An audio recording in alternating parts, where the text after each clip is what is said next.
Всех приветствую на своем канале. Сегодня свой обзор я хочу посвятить копии автомобиля ИЖ 1500 комби в масштабе 1 к 43. Данная модель производилась на заводе Тантал с 1977 по 1991 год.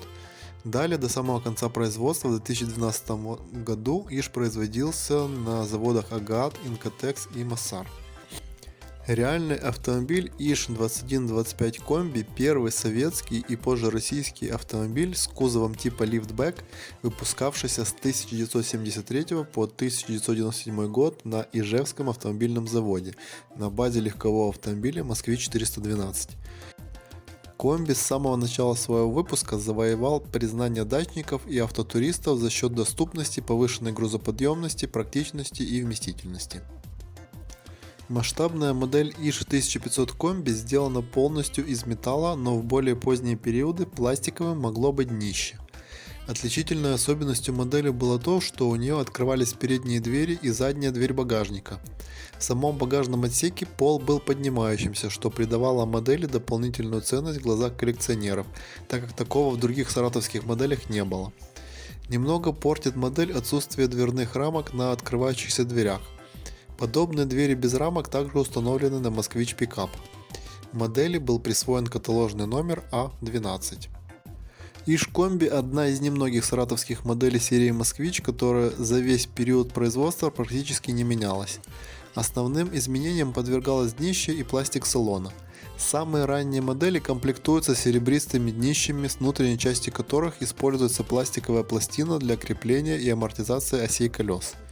Примерно с 1980 года подвеску днища начинают делать на стержнях, и так до самого конца производства. Самые ранние модели могли комплектоваться капроновыми салонами.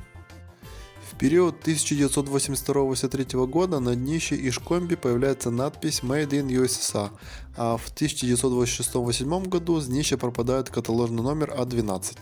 При этом днище остается металлическим и посеребренным. В начале 90-х годов днище становится пластиковым, и на нем снова появляется номер А12, который пропадает примерно в 1997 году. Так без номера он производится вплоть до 2012 года.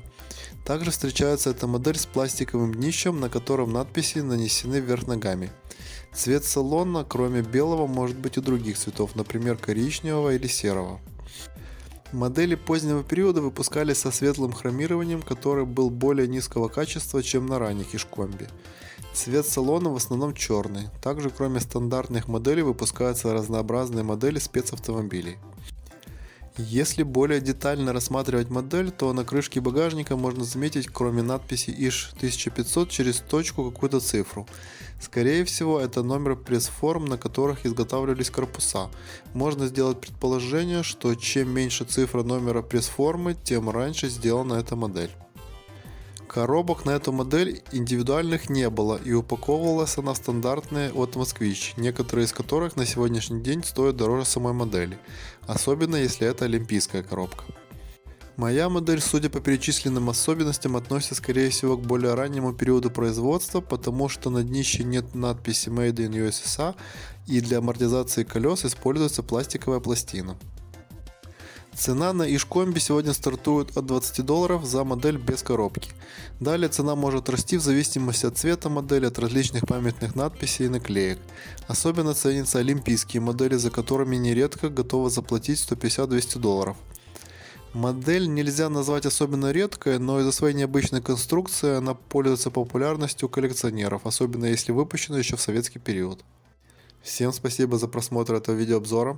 Надеюсь, обзор был полезным и интересным. Не забывайте подписываться на мой канал и ставить лайки. Всем мирного неба над головой и до новых встреч!